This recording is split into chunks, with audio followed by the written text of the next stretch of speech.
ਕਿਸਾਨਾਂ ਨੇ ਸਰਕਾਰਾਂ ਨੂੰ ਚੁਤਰਫਾ ਘੇਰ ਲਿਆ। ਕਿਸਾਨ ਕਹਿੰਦੇ ਸਾਡੀਆਂ ਮੰਗਾਂ ਮੰਨੋ। ਜਗਜੀਤ ਸਿੰਘ ਡੱਲੇਵਾਲ ਹਰੀ ਭਾਰਤੀ ਕਿਸਾਨ ਯੂਨੀਅਨ ਏਕਤਾ ਸਿੱਧੂਪੁਰ ਦੀ ਅਗਵਾਈ ਕਰਦੇ ਨੇ ਤੇ ਜਿਹੜਾ SKM ਹੈ ਗੈਰ ਰਾਜਨੀਤਿਕ ਭਾਰਤ ਉਹਦੀ ਵੀ ਨੁਮਾਇੰਦਗੀ ਕਰਦੇ ਆ। ਉਹ ਮਰਨ ਵਰਤੇ ਬੈਠੇ ਆ। ਬਲਵੀਰ ਸਿੰਘ ਰਾਜੇਵਾਲ ਹਰਾ ਨੇ ਐਲਾਨ ਕਰਤਾ ਕਿ ਚੰਡੀਗੜ੍ਹ ਘੇਰਾਂਗੇ ਪਾਣੀਆਂ ਦੇ ਮੁੱਦੇ ਤੇ। ਰੁਲਦ ਸਿੰਘ ਮਾਨਸਾ ਤੇ ਜਗਜੀਤ ਸਿੰਘ ਡੱਲੇਵਾਲ ਵਿਚਾਰੇ ਤਕਰਾਰ ਚੱਲਦੀ ਪਈ ਹੈ। ਮੁੱਖ ਮੰਤਰੀ ਭਗਵੰਤ ਮਾਨ ਦੇ ਬਿਆਨ ਤੇ ਮਾਫੀ ਮੰਗਣ ਦੀ ਗੱਲ ਚੱਲਦੀ ਪਈ ਹੈ। ਸਾਰਾ ਕੁਝ ਤੁਹਾਡੇ ਸਾਹਮਣੇ ਪਿਆ। ਮੈਂ KP Singh to the point ਤੁਹਾਡਾ ਸਭ ਦਾ ਸਵਾਗਤ ਕਰਦਾ। ਜਸ TV ਤੁਸੀਂ ਦੇਖ ਰਹੇ ਹੋ। ਇੱਕੋ ਸਵਾਲ ਪੁੱਛਾਂਗੇ, ਕਿਸਾਨਾਂ ਦੀ ਕਿੰਨੀ ਸੁਣੇਗੀ ਸਰਕਾਰ?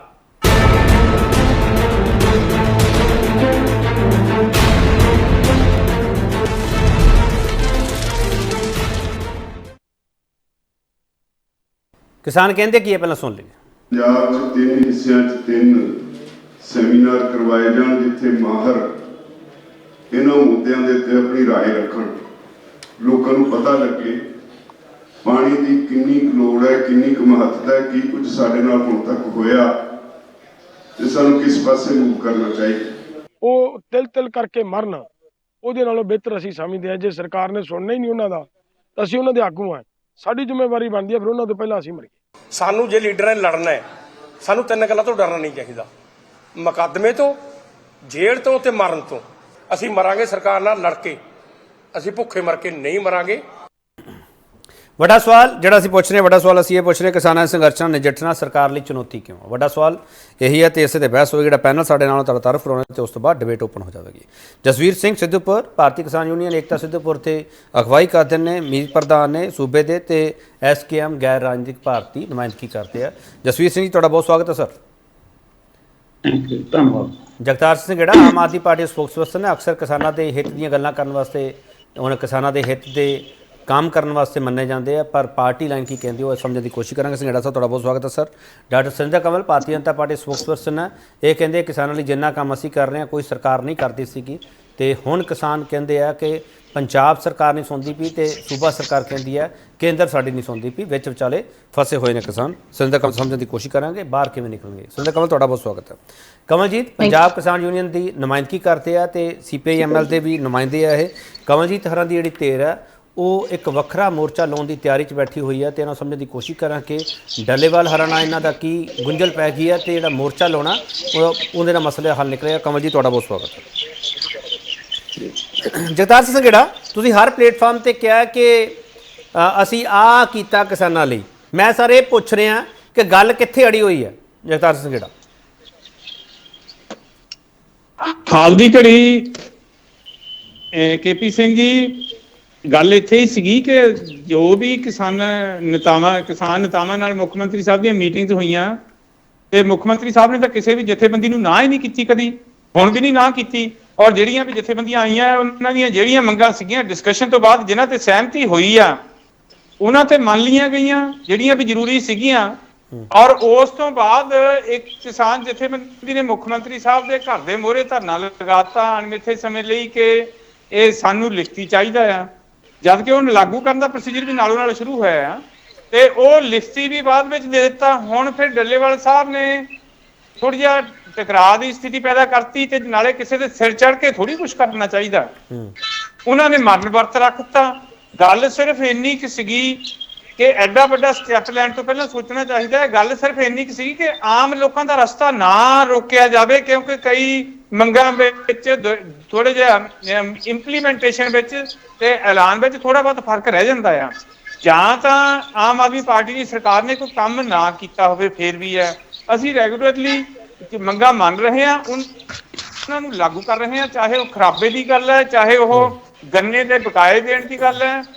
ਅਸੀਂ ਸ਼੍ਰੋਮਣੀ ਅਕਾਲੀ ਦਲ ਦੇ ਵੇਲੇ ਦੇ ਪੈਂਡਿੰਗ ਬਕਾਏ ਵੀ ਦਿੱਤੇ, ਕਾਂਗਰਸ ਦੇ ਵੇਲੇ ਦੇ ਵੀ ਬਕਾਏ ਦਿੱਤੇ ਆ। ਈਵਨ ਖਰਾਬੇ ਦੀਆਂ ਰਕਮਾਂ ਜਿਹੜੀਆਂ ਕਾਂਗਰਸ ਦੇ ਸੰਘੇੜਾ ਸਾਹਿਬ ਤੁਸੀਂ ਸਿੱਧੇ ਸ਼ਬਦਾਂ ਵਿੱਚ ਇਹ ਕਹਿਣਾ ਚਾਹ ਰਹੇ ਹੋ ਕਿ ਜਾਇਜ਼ ਮੰਗਾਂ ਅਸੀਂ ਮੰਨ ਲੀਆਂ ਤੇ ਜਿਹੜੀਆਂ ਗੈਰ ਵਾਜਿਬ ਹੈਗੀਆਂ ਮੰਗਾਂ ਉਹ ਅਸੀਂ ਮੰਨ ਨਹੀਂ ਸਕਦੇ, ਅਸੀਂ ਬੇਬਸ ਹਾਂ, ਇਹ ਕਹਿਣਾ ਚਾਹ ਰਹੇ ਹੋ?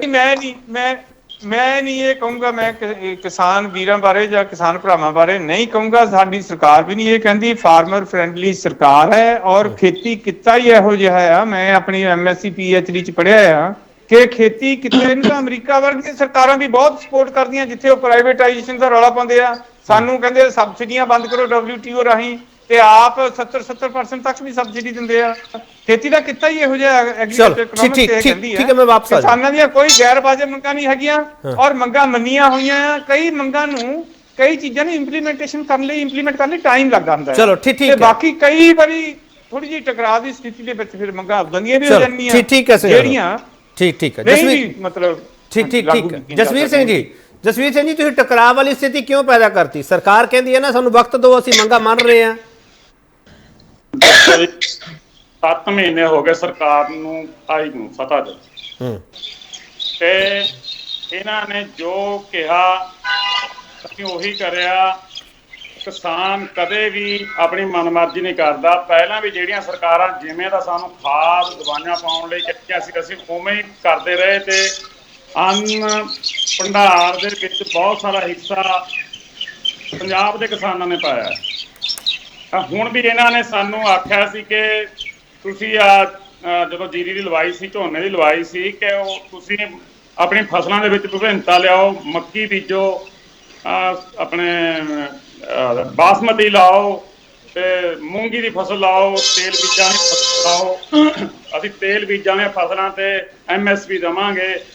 ਤੇ ਉਸ ਸਮੇਂ ਹੋਇਆ ਕੀ ਆ ਸਾਡੇ ਨਾਲ, ਅਸੀਂ ਮਹਿੰਗੇ ਭਾਅ ਦੇ ਬੀਜ ਲਿਆ ਕੇ ਆਪਣੇ ਘਰਾਂ ਵਿੱਚ ਰੱਖ ਲਏ। ਇਹਨਾਂ ਨੇ ਉਦੋਂ, ਇਹ ਸਰਕਾਰ ਨੇ ਉਦੋਂ ਸਾਨੂੰ ਇਹ ਆਖ ਤਾਂ ਦਿੱਤਾ, ਪਰ ਕਿਸੇ ਵੀ ਤਰ੍ਹਾਂ ਲਾਈਟ ਬਿਜਲੀ ਟਿਊਬਵੈੱਲਾਂ ਵਾਲੀ ਨਹੀਂ ਛੱਡੀ ਗਈ। ਉਹ ਵੀ ਸਾਨੂੰ ਧਰਨੇ ਲਾ ਕੇ ਰੋਡ ਜਾਮ ਕਰਕੇ ਛਡਵਾਉਣੀ ਪਈ। ਇਹ ਸਾਡੇ ਗੱਲ ਅਜਿਹੀਆਂ ਅੰਨਿਆਂ ਕਰਦੇ ਨੇ, ਤੇ ਇਹ ਆਖਦੇ ਸੀ ਕਿ ਤੁਸੀਂ ਸਿੱਧੀ ਬਿਜਾਈ ਕਰੋ, ਅਸੀਂ 1500 ਰੁਪਈਆ ਕਿਸਾਨ ਦੇ ਖਾਤੇ ਦੇ ਵਿੱਚ ਪਾਵਾਂਗੇ। ਉਹ ਕੋਈ ਹਾਲ ਤੱਕ ਨਹੀਂ ਪਾਇਆ ਗਿਆ। ਇਸ ਤਰ੍ਹਾਂ ਕਹਿਣੀ ਤੇ ਕਰਨੀ, ਕਥਨੀ 'ਚ ਇਹ ਸਰਕਾਰ ਦਾ ਬੜਾ ਫਰਕ ਹੈ। ਜਸਵੀਰ ਸਿੰਘ ਜੀ ਮੈਂ ਬਹੁਤ ਸਿੱਧੇ ਸਵਾਲ ਕਰਨਾ ਚਾਹੁੰਦਾ ਜਸਵੀਰ ਸਿੰਘ ਜੀ ਤੁਸੀਂ ਇੰਨਾ ਲੰਮਾ ਉੱਥੇ ਮੋਰਚਾ ਚਲਾਇਆ ਦਿੱਲੀ ਦੇ ਵਿੱਚ, ਉੱਥੇ ਵੀ ਤੁਹਾਡੀਆਂ ਬੈਠਕਾਂ ਦੇ ਵਿੱਚ ਇੱਕ ਵਾਰੀ ਚਰਚਾ ਹੋਈ ਸੀ ਵੀ ਕੁਝ ਆਗੂ ਮਰਨ ਵਰਤ ਤੇ ਬੈਠ ਜਾਣ, ਤੁਸੀਂ ਉਦੋਂ ਇਨਕਾਰੀ ਹੋ ਗਏ ਸੀ, ਮਰਨ ਵਰਤ ਤੇ ਨਹੀਂ ਬੈਠਣਾ ਚਾਹੀਦਾਗਾ। ਹੁਣ ਤੁਸੀਂ ਇੱਥੇ ਕਿਉਂ ਫੈਸਲਾ ਲੈ ਲਿਆ? ਸਾਡੀਆਂ ਇਹ ਸਰਕਾਰ ਨਾਲ ਬਹੁਤ ਸਾਰੀਆਂ ਮੀਟਿੰਗਾਂ ਹੋਈਆਂ ਨੇ, ਉਹ ਮੀਟਿੰਗਾਂ ਨੂੰ ਅਸਲੀ ਜਾਮਾ ਨਹੀਂ ਪਹਿਨਾਇਆ ਜਾ ਰਿਹਾ, ਇਸ ਲਈ ਸਾਨੂੰ ਮਜਬੂਰ ਕਰਿਆ ਗਿਆ। ਤਾਂ ਕਰਕੇ ਜਸਵੀਰ ਸਿੰਘ ਜੀ ਜਿੱਥੇ ਉੱਥੇ ਸਰਕਾਰ ਨੇ ਤੁਹਾਨੂੰ ਲੇਲਣੀਆਂ ਕਢਾਤੀਆਂ ਸੀ ਉੱਥੇ ਕਿਸਾਨ ਮੋਰਚੇ ਵਿੱਚ ਦਿੱਲੀ ਦੇ ਵਿੱਚ, ਉੱਥੇ ਨਹੀਂ ਤੁਸੀਂ ਡੋਲੇ ਸੀ ਸਰ। ਮਰਨ ਵਰਤ ਕੋਈ ਹੱਲ ਥੋੜੀ ਹੈ ਜਸਵੀਰ ਸਿੰਘ ਜੀ। ਮਰਨ ਵਰਤ ਤੇ ਬੈਠਣਾ ਇਹ ਬਲੈਕਮੇਲਿੰਗ ਨਹੀਂ ਲੱਗਦਾ ਤੁਹਾਨੂੰ ਜਸਵੀਰ ਸਿੰਘ ਜੀ? ਬਿਲਕੁਲ ਨਹੀਂ ਜੀ, ਬਿਲਕੁਲ ਨਹੀਂ। ਹਾਂ, ਫਰਕ ਹੈ ਇਸ ਗੱਲ 'ਚ। ਹਾਂ ਬੋਲੋ। ਇਹ ਸਾਡੀਆਂ ਜਿਹੜੀਆਂ ਕਿਸਾਨਾਂ ਦੀਆਂ 1904 ਤੋਂ ਪ੍ਰਸੀਤਾਂ ਕੱਟੀਆਂ ਗਈਆਂ ਨੇ, ਪਾਰਟੀਆਂ ਕੱਟ ਹੋਈਆਂ ਨੇ ਜ਼ਮੀਨਾਂ ਦੀਆਂ, ਜਿਹੜੀਆਂ ਜੁਮਲਾ ਮਾਲਕਾਨਾ ਜਾਂ ਆਬਾਦਕਾਰ ਕਿਸਾਨਾਂ ਕੋਲ ਜ਼ਮੀਨਾਂ ਨੇ, ਉਹਨਾਂ ਦੀ ਮਾਲਕੀ ਆ ਹੋਈ ਕਿਸਮ ਦੀ। ਕੱਲ ਤੁਹਾਨੂੰ ਪਤਾ ਹੋਊਗਾ, ਅੱਜ ਪੇਪਰ ਦੇ ਵਿੱਚ ਵੀ ਆ ਗਿਆ ਹੈ ਹਾਈ ਕੋਰਟ ਵੱਲੋਂ ਕਿ ਉਹ ਕਿਸਾਨਾਂ ਦੀਆਂ ਜ਼ਮੀਨਾਂ ਕਿਸਾਨਾਂ ਦੀਆਂ ਹੀ ਰਹਿਣਗੀਆਂ। ਇਹ ਆਪਣੀ ਵਿਧਾਨ ਸਭਾ ਦੇ ਵਿੱਚ ਆਪਣੇ ਕਾਨੂੰਨ ਬਣਾ ਰਹੇ ਨੇ ਕਿ ਉਹ ਜ਼ਮੀਨਾਂ ਪੰਚਾਇਤਾਂ ਦੀਆਂ ਹੋ ਜਾਣ। ਇਹ ਸਰਕਾਰ, ਮੈਨੂੰ ਤਾਂ ਇੱਥੋਂ ਤੱਕ ਲੱਗਦਾ ਹੈ ਕਿ ਇਹ BJP ਸਰਕਾਰ ਵਾਂਗ ਹੀ ਇੱਕ ਸਰਕਾਰ ਲੱਗੀ ਆ ਮੈਨੂੰ ਤਾਂ। ਜਸਵੀਰ ਜੀ ਤੁਹਾਡਾ ਜ਼ਮੀਨਾਂ ਵਾਲਾ ਮਸਲਾ ਤੁਹਾਡਾ ਬਹੁਤ ਵੱਡਾ ਤੁਹਾਡਾ ਮਸਲਾ। ਜਸਵੀਰ ਜੀ ਮੈਂ ਇੱਥੇ ਵਾਪਸ ਆਊਂਗਾ। ਡਾਕਟਰ ਸੁਰਿੰਦਰ ਕੰਵਲ, ਮਰਨ ਵਰਤ ਨੂੰ ਤੁਸੀਂ ਸਪੋਰਟ ਕਰਦੇ ਹੋ? ਡਾਕਟਰ ਸੁਰਿੰਦਰ ਕੰਵਲ। ਨਹੀਂ, ਮੈਂ ਮਰਨ ਵਰਤ ਨੂੰ ਸਪੋਰਟ ਨਹੀਂ ਕਰਦੀ, ਕਿਉਂਕਿ ਜ਼ਿੰਦਗੀ ਜਿਹੜੀ ਆ ਉਹ ਬਹੁਤ ਇੰਪੋਰਟੈਂਟ ਆ। ਕਿਸਾਨ ਵੀਰ ਬਹੁਤ ਇੰਪੋਰਟੈਂਟ ਨੇ। ਔਰ ਜਦੋਂ ਮੈਂ ਇੱਕ ਗੱਲ ਇਹ ਕਹਿੰਦੀ ਹਾਂ, ਕਿਸੇ ਵੀ ਰਾਜ ਦੇ ਮੁੱਖ ਮੰਤਰੀ ਦਾ ਇੱਕ ਗੈਰ ਜ਼ਿੰਮੇਵਾਰਾਨਾ ਬਿਆਨ ਜਿਹੜਾ ਦੇਣਾ, ਉਹ ਕਿਸੇ ਦੇ ਵੀ ਜਿਹੜਾ ਵਾ ਉਹ ਹਿੱਤ ਦੇ ਵਿੱਚ ਨਹੀਂ ਆ। ਕਿਉਂਕਿ ਜੇਕਰ ਕਿਸਾਨ ਧਰਨਾ ਲਾ ਰਹੇ ਨੇ ਤਾਂ ਇਹ ਕਿਸਾਨ ਧਰਨਾ ਕਿਉਂ ਲਾ ਰਹੇ ਆ? ਬੇਸਿਕਲੀ ਜਿਹੜੀਆਂ ਗੱਲਾਂ ਮੰਨੀਆਂ ਗਈਆਂ ਨੇ ਉਹਨਾਂ ਨੂੰ ਇੰਪਲੀਮੈਂਟ ਕਰਨਾ ਵੀ ਤਾਂ ਸੂਬੇ ਦੀ ਜਿਹੜੀ ਸਰਕਾਰ ਆ ਉਹਦਾ ਪਹਿਲਾ ਫਰਜ਼ ਆ ਕਿ ਜਾਂ ਆਪਾਂ ਲਿੰਗਰ ਔਨ ਕਰਦੇ ਜਾਈਏ ਤੇ ਜਿਹੜੀਆਂ ਆਪਾਂ ਉਹ ਕੀ ਕਹਿੰਦੇ ਹੁੰਦੇ ਆ ਕਿ ਗੋਲੀਆਂ ਛਕਾਈ ਜਾਈਏ। ਤੋ ਦੇਖੋ, ਜੇਕਰ ਹੁਣ ਤੱਕ ਦੀ ਆਪਾਂ ਗੱਲ ਕਰਦੇ ਹਾਂ ਤਾਂ ਬੜੀਆਂ ਸਾਰੀਆਂ ਗੱਲਾਂ ਸੀਗੀਆਂ। ਨਰਮੇ ਦੀ ਖਰਾਬੀ ਦੀ ਜਿਹੜੀ ਦੇਣਾ ਸੀਗਾ ਏਵਜ, ਫਿਰ ਝੋਨੇ ਦੀ ਖਰਾਬੀ ਦਾ ਦੇਣਾ ਸੀ, ਪਰਾਲੀ ਦਾ ਦੇਣਾ ਸੀ, ਜਿਹੜਾ ਸੈਂਟਰ ਗਵਰਨਮੈਂਟ ਇਹਨਾਂ ਨੂੰ 100% ਸਾਰਾ ਕੁਝ ਦੇ ਦਿੱਤਾ। ਇਨ ਸਪਾਈਟ ਆਫ ਦੈਟ ਇਹ ਸਰਕਾਰ ਆਪਣੇ ਰਾਜ ਦੇ ਵਿੱਚ ਇੰਪਲੀਮੈਂਟ ਨਹੀਂ ਕਰਦੀ ਪਈ ਕਿਸਾਨਾਂ ਨੂੰ ਜਿਹੜਾ ਪਰਾਲੀ ਪ੍ਰਬੰਧਨ ਦਾ 100% ਸੈਂਟਰ ਨੇ ਦਿੱਤਾ ਵਾ। ਫਿਰ ਜਿਹੜੇ ਗਰੀਬ ਕਿਸਾਨ ਸੀਗੇ ਉਹਨਾਂ ਦੀ ਡਾਕਟਰ ਸੰਦੇ ਕਾ ਤੁਸੀਂ ਸ਼ੋਰ ਹੋ 100% ਦਿੱਤਾ ਪਰਾਲੀ ਪ੍ਰਬੰਧਨ ਦਾ ਕੇਂਦਰ ਨੇ? ਬਿਲਕੁਲ ਸ਼ੋਰ ਹੈ। ਮੇਰੀਆਂ ਪਿਛਲੀਆਂ ਡਿਬੇਟਸ ਨੂੰ ਤੁਸੀਂ ਚੈੱਕ ਕਰੋ, ਉਹਦੇ ਵਿੱਚ ਮੈਂ ਬਕਾਇਦਾ ਅੰਕੜਿਆਂ ਸਮੇਤ ਸਾਰੇ ਤੱਥ ਦਿੱਤੇ ਨੇ। ਮੈਂ ਫਿਰ ਪੁੱਛ ਰਿਹਾ, ਜੋ ਕੋਰਟ ਦੀਆਂ ਹਦਾਇਤਾਂ ਸੀ ਕਿ ਉਹਦੇ ਮੁਤਾਬਕ ਤੁਸੀਂ ਸੂਬਾ ਸਰਕਾਰਾਂ ਨੂੰ ਫੰਡਸ ਦਿੱਤੇ ਆ? ਬਿਲਕੁਲ ਪਰਾਲੀ ਪ੍ਰਬੰਧਨ ਦਾ 100% ਦਿੱਤਾ ਵਾ, ਜਦ ਕਿ 60-40 ਦੀ ਰੇਸ਼ੋ ਹੁੰਦੀ ਆ, ਲੇਕਿਨ ਉਹਦੇ ਵਿੱਚ ਸਟੇਟ ਦੀ ਕੋਈ ਜਿਹੜੀ ਇਨਵੋਲਵਮੈਂਟ ਨਹੀਂ ਦਿੱਤੀ ਗਈ। ਜਿਹੜੀ ਸੈਂਟਰ ਗਵਰਨਮੈਂਟ ਨੇ ਹੀ ਪਰਾਲੀ ਪ੍ਰਬੰਧਨ ਦਾ ਸਾਰਾ ਦੇ ਦਿੱਤਾ, ਬਟ ਉਹਦੇ ਦੇਣ ਦੇ ਬਾਵਜੂਦ ਵੀ ਰਾਜ ਨੇ ਉਸ ਨੂੰ ਇੰਪਲੀਮੈਂਟ ਨਹੀਂ ਕੀਤਾ। ਅਗਲੀ ਗੱਲ ਆਉਂਦੀ ਆ ਸ਼ਹੀਦ ਹੋਏ ਕਿਸਾਨਾਂ ਦੇ ਪਰਿਵਾਰਾਂ ਨੂੰ ਜਿਹੜੀ ਸੀਗੀ ਨੌਕਰੀ ਦੇਣੀ ਸੀ, ਉਹ ਵੀ ਰਾਜ ਸਰਕਾਰਾਂ ਦੇ ਅਧਿਕਾਰ ਖੇਤਰ ਹੇਠ ਆਉਂਦਾ ਸੀ, ਉਹ ਵੀ ਇਹਨਾਂ ਤੱਕ ਨੇ ਨਹੀਂ ਦਿੱਤਾ। तो ये कह लीए कि वादे करी जाने, क्योंकि जिस तरह जगदीप वीर जी ने दसिया कि पिछले समय के दौरान बहुत सारिया मीटिंगां होईयां, अक के फिर उन्होंने धरने लाए। पर दूजे पासे मैं एक गल ये भी कहूंगी कि धरने लाने ने जेकर तां ये जिहड़ी सरकार जिहड़ी झूठ दे बिना ते सरकार बनी, उन्हां दे गले दे अंगूठे बनन, क्योंकि जो उन्होंने झूठे वादे कीते ने। मैं एक बेनती करनी चाहुंदी हां कि आम पब्लिक जिन्हां दे हक दे लई तुसीं लड़ रहे आ, क्योंकि किसानां दा लड़ना एक आम लोकां दे हक दे लई लड़ना सीगा, ਜਿਹੜੀ ਸਾਰੀ ਗੱਲ ਜਿੱਥੋਂ ਸ਼ੁਰੂਆਤ ਹੁੰਦੀ ਆ। ਲੇਕਿਨ ਅੱਜ ਆਪਾਂ ਆਮ ਪਬਲਿਕ ਦੇ ਹੀ ਗਲੇ ਦੀ ਜਿਹੜੀ ਹੱਡੀ ਬਣ ਗਏ, ਆਮ ਪਬਲਿਕ ਨੂੰ ਹੀ ਪਰੇਸ਼ਾਨੀਆਂ ਦੇ ਵਿੱਚ ਆਪਾਂ ਲਿਆ ਰਹੇ ਆ, ਤਾਂ ਉਹ ਚੀਜ਼ ਕਿਤੇ ਨਾ ਕਿਤੇ ਜ਼ਰੂਰ। ਚਲੋ ਮੈਂ ਇੱਕ ਛੋਟਾ ਬ੍ਰੇਕ ਲੈ ਕੇ ਵਾਪਸ ਆ। ਰਾਜਨੀਤੀ ਜਿੱਥੇ ਹੁੰਦੀ ਹੈ, ਰਾਜਨੀਤੀ ਦੇ ਨਾਲ ਸਾਨੂੰ ਸਮਝ ਕੇ ਚੱਲਣ ਦੀ ਲੋੜ ਆ ਕਿ ਅਸੀਂ ਲੋਕਾਂ ਦੇ ਲਈ ਨਾ ਪਰੇਸ਼ਾਨੀ। ਚਲੋ ਮੈਂ ਥੋੜਾ ਬ੍ਰੇਕ ਲੈ ਕੇ ਵਾਪਸ ਆ ਰਿਹਾ। ਮੈਂ ਵਾਪਸ ਆ ਰਿਹਾ। ਕਿਸਾਨਾਂ ਦੀ ਕਿੰਨੀ ਸੁਣੇਗੀ ਸਰਕਾਰ? ਬਹੁਤ ਸਾਰੇ ਸਵਾਲ ਹੈਗੇ ਤੇ ਬਹੁਤ ਸੰਜੀਦਗੀ ਨਾਲ ਇਸ ਮੁੱਦੇ ਨੂੰ ਸਮਝਣ ਦੀ ਜ਼ਰੂਰਤ ਹੈ ਕਿ ਕਿਉਂਕਿ ਕਿਸਾਨਾਂ ਦੇ ਮੁੱਦੇ ਜੋ ਡਿਬੇਟ ਹੁੰਦੀ ਹੈ ਤਾਂ ਡਿਬੇਟ ਸਿਰਫ ਰਾਜਨੀਤਿਕ ਡਿਬੇਟ ਹੁੰਦੀ ਹੈ। ਕਿਸਾਨਾਂ ਦੇ ਜਿਹੜੇ ਰੀਅਲ ਇਸ਼ੂਸ ਹੈ ਉਹਨਾਂ ਦੀ ਗੱਲ ਮਨਫੀ ਹੋ ਜਾਂਦੀ ਹੈ। ਵਾਪਸ ਆ ਰਿਹਾ।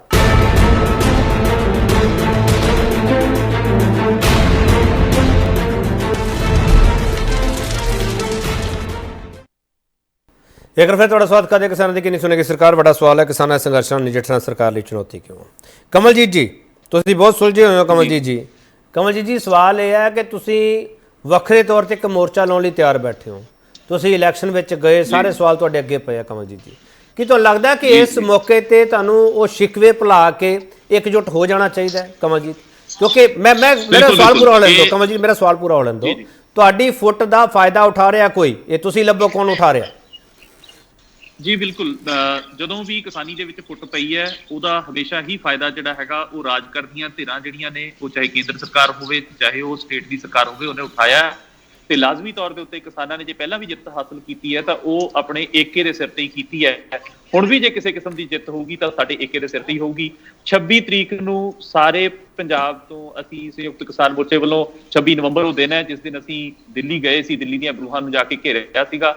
ਸੋ ਉਸ ਦਿਨ ਦੁਬਾਰਾ ਕੇਂਦਰ ਸਰਕਾਰ ਨੂੰ ਦੇ ਵਾਅਦੇ ਯਾਦ ਕਰਾਉਣ ਵਾਸਤੇ, ਜੋ ਸਾਡੇ ਨਾਲ ਵਾਅਦਾ ਖਿਲਾਫੀ ਹੋਈ ਹੈ ਉਹਦਾ ਸਵਾਲ ਉਠਾਉਣ ਵਾਸਤੇ, ਤੇ ਜੋ ਮੌਜੂਦਾ ਸਮੱਸਿਆਵਾਂ ਨੇ ਕਿਸਾਨਾਂ ਦੀਆਂ ਉਹ ਸਾਰੀਆਂ ਸਵਾਲ ਉਠਾਉਣ ਵਾਸਤੇ ਅਸੀਂ ਫਿਰ ਤੋਂ ਇਕੱਠੇ ਹੋ ਰਹੇ ਹਾਂ। ਚੰਡੀਗੜ੍ਹ ਵੱਲ ਨੂੰ ਬਹੀਰਾ ਕੱਟ ਕੇ ਕਿਸਾਨ ਪਹੁੰਚ ਰਹੇ ਨੇ ਤੇ ਇਹ ਏਕੇ ਦੇ ਸਿਰ ਤੇ ਜਿੱਤ ਹੋਣੀ ਹੈ, ਇਹਦੇ 'ਚ ਕੋਈ ਸ਼ੱਕ ਨਹੀਂ ਸਾਨੂੰ। ਜਿਹੜੀਆਂ ਧਿਰਾਂ ਹਲੇ ਵੀ ਇਸ ਏਕੇ ਦੇ ਵਿੱਚ ਜੇ ਕੋਈ ਆਪਸ ਦੇ ਵਿੱਚ ਫਰਕ ਨੇ, ਬੜੀ ਜਲਦੀ ਉਹ ਫਰਕ ਜਿਹੜੇ ਨੇ ਪਹਿਲਾਂ ਵੀ ਮਿਟਾਏ ਗਏ ਨੇ। ਇਹ ਕੋਈ ਨਵੀਂ ਗੱਲ ਨਹੀਂ। ਕਿਸਾਨ ਜਥੇਬੰਦੀਆਂ ਜਦੋਂ ਤੋਂ ਬਣੀਆਂ ਨੇ, ਤੁਹਾਡੇ ਸਾਰਿਆਂ ਦੀ ਮੰਜ਼ਿਲ ਇੱਕ ਹੈ। ਕਮਲਜੀਤ ਤੁਹਾਡੇ ਸਾਰਿਆਂ ਦੀ ਮੰਜ਼ਿਲ ਇੱਕ ਹੈ, ਮੁੱਦੇ ਕਿਸਾਨੀ ਦੇ ਹੈ। ਪਰ ਜਿਸ ਤਰੀਕੇ ਨਾਲ ਤੁਸੀਂ ਲੋਕ ਇਹੋ ਜਿਹੇ ਬਿਆਨ ਦੇ ਰਹੇ ਹੋ, ਤੁਸੀਂ ਲੱਗਦਾ ਹੈ ਕਿ ਤੁਸੀਂ ਉਸ ਮੰਜ਼ਿਲ ਵੱਲ ਇਕੱਠੇ ਵਧੋਗੇ? ਕਮਲਜੀਤ ਨਹੀਂ ਬਿਲਕੁਲ, ਇਹ ਬਿਆਨ ਜੇ ਕਿਸੇ ਦੇ ਇੱਕ ਦੂਜੇ ਦੇ ਜਿਹੜੇ ਨੁਕਤਾਚੀਨੀ ਜਿਹੜੀ ਹੈਗੀ ਹੈ ਇਹ ਵੀ ਹੁੰਦੀ ਹੈ ਤੇ ਏਕਾ ਵੀ ਹੁੰਦਾ ਹੈ। ਦੋਨੋਂ ਚੀਜ਼ਾਂ ਲਗਾਤਾਰ ਚੱਲਦੀਆਂ ਰਹੀਆਂ ਨੇ, ਗਾਂ ਵੀ ਚੱਲਦੀਆਂ ਰਹਿਣੀਆਂ ਨੇ। ਨਾ ਕਿਸੇ ਇੱਕ ਦੇ ਕਿਸੇ ਆਗੂਆਂ ਦੇ ਆਪਸ ਦੇ ਵਿੱਚ ਕਿਸੇ ਤਣਾਅ ਵਾਲੇ ਬਿਆਨ ਦੇ ਨਾਲ ਕਦੀ ਏਕਾ ਪਹਿਲਾਂ ਖਤਮ ਹੋਇਆ ਤੇ ਨਾ ਹੀ ਦੁਬਾਰਾ ਕਦੀ ਖਤਮ ਹੋਣਾ ਹੈ। ਇਹ ਏਕੇ ਜਿਹੜੇ ਨੇ ਇਹ ਸੰਘਰਸ਼ ਦੇ ਏਕੇ ਨੇ, ਇਹ ਕੰਮ ਦੇ ਏਕੇ ਨੇ। ਇਹ ਏਕਤਾ ਜਿਹੜੀ ਹੈਗੀ ਹੈ ਰਸਤੇ ਦੀ ਏਕਤਾ ਹੈ। ਸੋ ਇਹ ਏਕਤਾ ਬਣਨੀ ਰਹਿਣੀ ਹੈ, ਇਹ ਏਕਤਾ ਨਹੀਂ ਹਟਣੀ। ਜਿਹੜੇ ਸਵਾਲ ਜਿਹੜੇ ਨੇ ਉਹ ਚਾਹੇ ਸਾਡੇ ਅੱਜ ਆਗੂ ਬੈਠੇ ਨੇ ਮਰਨ ਵਰਤ ਦੇ ਉੱਤੇ, ਜੇ ਸਰਕਾਰ ਉਹਨਾਂ ਦੀਆਂ ਗੱਲਾਂ ਨਹੀਂ ਸੁਣਦੀ, ਲਾਜ਼ਮੀ ਤੌਰ ਤੇ ਕਿਸਾਨ ਏਕਾ ਕਰਕੇ ਫਿਰ ਤੋਂ ਮਤਲਬ ਆਪਣੀ ਕਿਸਾਨ ਧਿਰਾਂ ਦੇ ਨਾਲ ਹੀ ਖੜੇ ਹੋਣਗੇ, ਸਰਕਾਰ ਦੇ ਨਾਲ ਕੋਈ ਨਹੀਂ ਖੜਾ ਹੋਏਗਾ। ਚਲੋ ਜਸਵੀਰ ਸਿੰਘ ਜੀ ਤੁਸੀਂ ਕਹਿ ਰਹੇ ਹੋ ਕਿ ਮੁੱਖ ਮੰਤਰੀ ਮਾਫੀ ਮੰਗਣ। ਮੇਰਾ ਸਵਾਲ ਹੈ ਤੁਸੀਂ ਆਪਸ ਵਿੱਚ ਪਹਿਲਾਂ ਮਾਫੀ ਮੰਗ ਲਓ। ਜੇ ਤੁਸੀਂ ਆਪਸ ਵਿੱਚ ਮਾਫੀ ਮੰਗ ਲਈ, ਤੁਹਾਡੇ 'ਚ ਸਮਝੌਤਾ ਹੋ ਗਿਆ, ਏਕਾ ਹੋ ਗਿਆ, ਮੁੱਖ ਮੰਤਰੀ ਖੁਦ ਮਾਫੀ ਮੰਗਣਗੇ। ਜਸਵੀਰ ਸਿੰਘ ਤੁਹਾਨੂੰ ਲੱਗਦਾ ਏਦਾਂ? ਦੇਖੋ ਜੀ, ਇਹਨਾਂ ਨੇ ਬਿਆਨ ਲਾਇਆ, ਮੁੱਖ ਮੰਤਰੀ ਸਾਹਿਬ ਨੇ, ਬੜਾ ਹਾਸੋਹੀਣਾ ਬਿਆਨ ਹੈ, ਹੋਛਾ ਦਾ ਬਿਆਨ ਹੈ ਕਿ ਇਹ ਕੁਝ ਜਥੇਬੰਦੀਆਂ ਆਪਣੀ ਹਾਜ਼ਰੀ ਲਵਾਉਂਦੀਆਂ ਨੇ, ਜਾਂ ਮੈਂ ਤਾਂ ਹੋਰ ਵੀ ਕਹੂੰਗਾ ਥੋੜਾ ਪਤਾ ਲੱਗਿਆ ਕਿ ਵੀ ਉਹਨਾਂ ਨੇ ਕਿਹਾ ਵੀ ਪੈਸੇ ਬਟੋਰਨ ਲਈ। ਦੇਖੋ ਇਹ ਜਿਹੜੀ ਪਾਰਟੀ ਆ ਇਹ ਵੀ ਇੱਕ ਧਰਨਿਆਂ ਤੋਂ ਨਿਕਲੀ ਹੋਈ ਪਾਰਟੀ ਹੈ। ਇਹਨਾਂ ਨੇ ਸੱਤਾ ਦੇ ਵਿੱਚ ਹੁੰਦੇ ਹੋਏ ਆਪਣੇ ਰਾਜਪਾਲ ਦੇ ਦਫ਼ਤਰ ਅੱਗੇ ਧਰਨੇ ਲਾਏ ਨੇ। ਇਹ ਸਾਡੇ ਨਾਲ ਵਾਅਦਾ ਕਰਦੇ ਸੀ ਕਿ ਜਦੋਂ ਅਸੀਂ ਦਿੱਲੀ ਗਏ ਸੀ ਉਦੋਂ ਧਰਨਾ ਲਾਇਆ ਸੀ ਉਹ ਕਿਉਂਕਿ ਬੀਜੇਪੀ ਸਰਕਾਰ ਦੇ ਖਿਲਾਫ ਧਰਨਾ ਸੀ, ਉਦੋਂ ਇਹ ਕਹਿੰਦੇ ਸੀ ਅਸੀਂ ਰਹਿਣ ਦਾ ਤੇ ਪਾਣੀ ਦਾ ਪ੍ਰਬੰਧ ਕਰਾਂਗੇ। ਤੇ ਚੀਮਾ ਮੰਡੀ ਵਿੱਚ ਸਾਡਾ 2018 ਵਿੱਚ 33 ਦਿਨ ਧਰਨਾ ਚੱਲਿਆ। ਉਸ ਧਰਨੇ ਦੇ ਵਿੱਚ ਮਾਣਯੋਗ ਮੁੱਖ ਮੰਤਰੀ ਭਗਵੰਤ ਮਾਨ ਜੀ ਤੇ ਅਮਨ ਅਰੋੜਾ ਜੀ ਉਸ ਧਰਨੇ ਦੇ ਵਿੱਚ 3 ਦਬਾ ਕੇ ਬੈਠੇ ਨੇ। ਤੇ ਹੁਣ ਇਹ ਸਾਨੂੰ ਅਜਿਹੇ ਇਲਜ਼ਾਮ ਕਿਉਂ ਲਾਉਂਦੇ ਨੇ ਕਿ ਧਰਨੇ ਲਾਉਂਦੇ ਨੇ ਜੀ, ਇਹ ਆਪਣੀ ਹਾਜ਼ਰੀ ਲਵਾਉਣ ਵਾਸਤੇ ਲਾਉਂਦੇ ਨੇ ਜਾਂ ਇਹ ਪੈਸੇ ਇਕੱਠੇ ਕਰਨ ਵਾਸਤੇ ਲਾਉਣੇ। ਅਜਿਹਾ ਕਹਿਣਾ ਇਹਨਾਂ ਵਾਸਤੇ ਬੜਾ ਮਾੜੀ ਗੱਲ ਹੈ ਜੋ ਭਗਵੰਤ ਮਾਨ ਜੀ ਨੇ ਇਹ ਬਿਆਨ ਲਾਇਆ।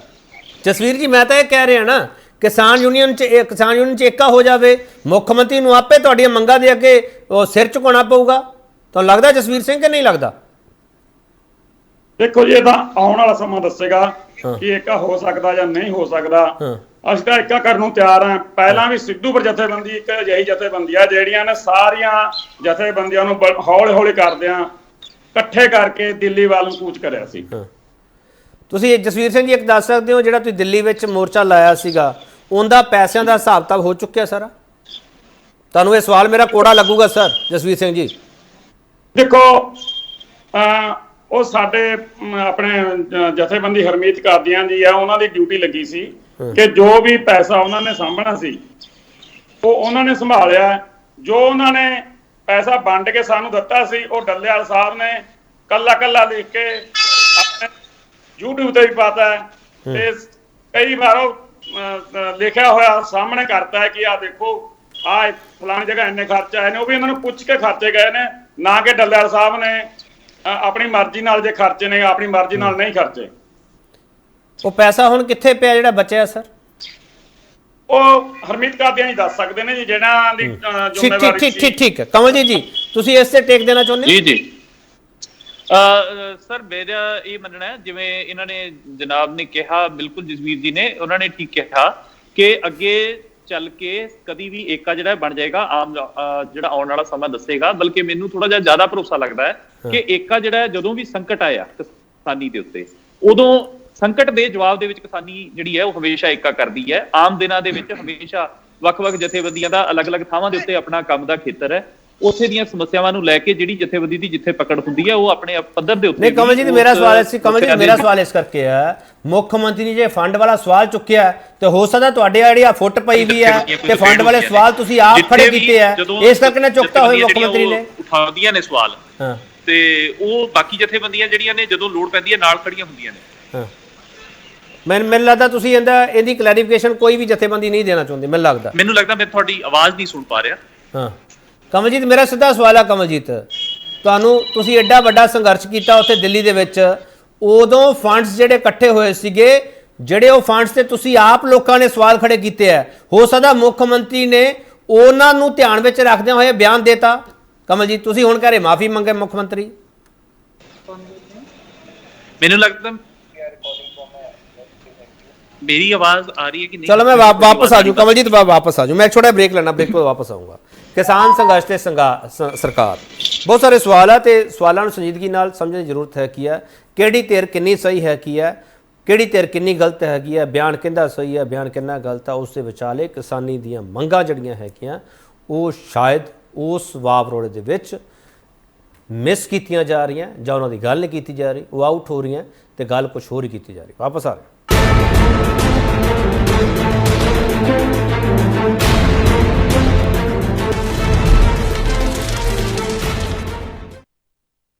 ਇੱਕ ਵਾਰ ਫਿਰ ਤੁਹਾਡਾ ਸਵਾਗਤ ਕਰਦੇ ਹਾਂ। ਵੱਡਾ ਸਵਾਲ ਤੁਹਾਡੇ ਸਾਹਮਣੇ ਪਿਆ, ਕਿਸਾਨਾਂ ਸੰਘਰਸ਼ਾਂ ਨਾਲ ਨਜਿੱਠਣਾ ਸਰਕਾਰ ਲਈ ਚੁਣੌਤੀ ਕਿਉਂ?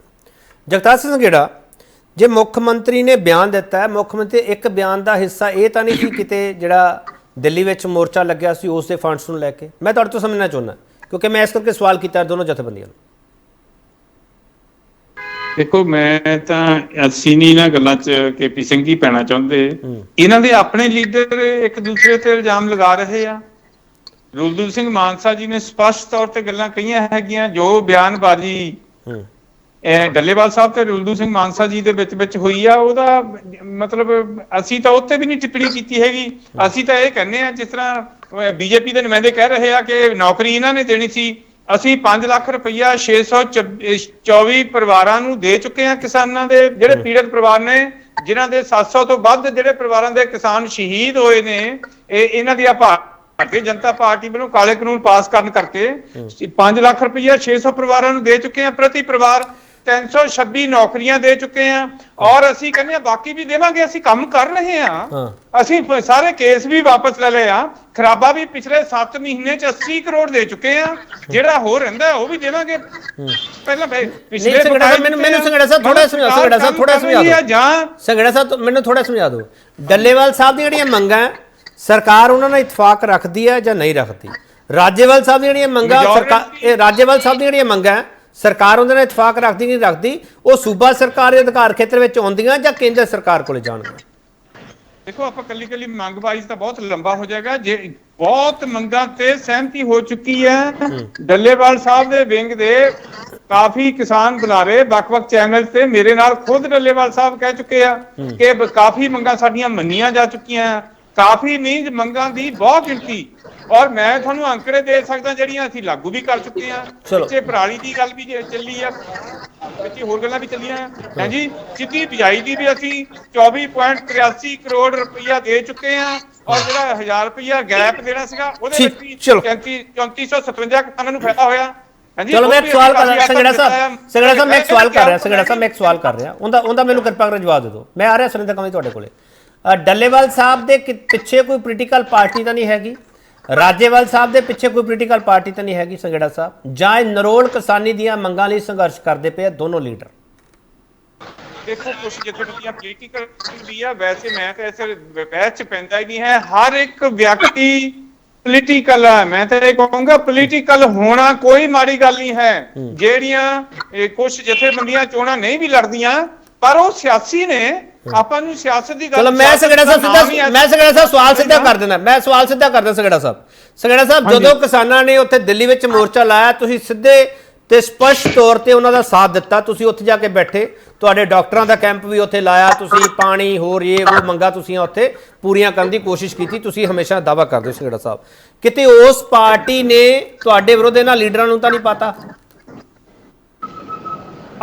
ਮੈਂ ਨਹੀਂ ਕਿਸੇ ਦਾ ਨਾਂ ਲੈਣਾ ਚਾਹੁੰਦਾ, ਅਸੀਂ ਹੁਣ ਵੀ ਕਿਸਾਨਾਂ ਦੇ ਨਾਲ ਆ, ਉਦੋਂ ਵੀ ਕਿਸਾਨਾਂ ਦੇ ਨਾਲ ਸੀਗੇ, ਇਕੱਲੇ ਦਾਅਵਾ ਨਹੀਂ ਸੀ ਕਰਦੇ, ਅਸੀਂ ਜੋ ਵੀ ਕਰ ਸਕਦੇ ਸੀ ਕੀਤਾ। ਚਲੋ ਫਿਰ ਜਾ ਕੇ ਧਰਨੇ ਤੇ ਬਹਿ ਜਾਓ ਨਾ ਸੰਘੇੜਾ ਸਾਹਿਬ ਜਾ ਕੇ ਧਰਨੇ ਤੇ ਬਹਿ ਜਾਓ ਕਿਸਾਨਾਂ ਨਾਲ। ਸੰਘੇੜਾ ਸਾਹਿਬ ਮੈਨੂੰ ਕੁਝ ਤਾਕਤਾਂ ਆਮ ਆਦਮੀ ਪਾਰਟੀ ਦੀ ਸਰਕਾਰ ਨੂੰ ਪਹਿਲੀ ਵਾਰੀ ਇਮਾਨਦਾਰ ਮੁੱਖ ਮੰਤਰੀ ਤੇ ਇਮਾਨਦਾਰ ਸਰਕਾਰ ਆਈ ਹੈ, ਇਹਨੂੰ ਡੀਸਟੇਬਲਾਈਜ਼ ਕਰਨਾ ਚਾਹੁੰਦੀ ਆ। ਕੋਸ਼ਿਸ਼ਾਂ ਕਰ ਰਹੀ ਹੈ ਸਰਕਾਰ, ਸਾਰੇ ਵਰਗਾਂ ਦੀਆਂ ਮੰਗਾਂ ਪੂਰੀਆਂ ਕਰ ਰਹੀ ਹੈ, ਤੇ ਜੇ ਕਿਤੇ ਥੋੜੀ ਜਿਹੀ ਜਿਹੜੀ ਸਪੀਡ ਘੱਟ ਵੀ ਹੋ ਗਈ ਆ ਤਾਂ ਮੁਸ਼ਕਲ ਨੂੰ ਸਮਝਣਾ ਚਾਹੀਦਾ, ਸਾਡਾ ਸਾਥ ਦੇਣਾ ਚਾਹੀਦਾ, ਐਵੇਂ ਆਪਾਂ ਨੂੰ ਬਦਲਾਖੋਰੀ ਚ ਨਹੀਂ ਪੈਣਾ ਚਾਹੀਦਾ। ਸੰਘੇੜਾ ਸਾਹਿਬ ਸਵਾਲ ਲੈ ਲਓ ਹੁਣ ਕਿਰਪਾ ਕਰਕੇ, ਸੰਘੇੜਾ ਸਾਹਿਬ ਸਵਾਲ ਲੈ ਲਓ, ਸੰਘੇੜਾ ਸਾਹਿਬ ਤੁਸੀਂ ਹੁਣ ਧਰਨੇ ਤੇ ਜਾ ਕੇ ਬਹਿ ਜਾਓ ਨਾ ਕਿਸਾਨਾਂ ਦੇ ਨਾਲ, ਤੁਸੀਂ ਕਿਸਾਨਾਂ ਦੇ ਨਾਲ ਹੋ ਨਾ ਸਰ, ਚਾਹੇ ਰਾਜੇਵਾਲ ਧਰਨਾ ਲਾਉਣ, ਉਹ ਚਲੀ ਗਈ ਨਾ ਗੱਲ, ਰਾਜੇਵਾਲ ਨੇ ਪੋਲਿਟਿਕਸ ਵਿੱਚ ਐਂਟਰੀ ਕੀਤੀ, ਭੁੱਲ ਜਾਓ ਉਸ ਗੱਲ ਨੂੰ, ਤੁਸੀਂ ਕਿਸਾਨਾਂ ਦੀ ਮੰਗਾਂ ਕਹਿ ਰਹੇ ਹੋ ਨਾ।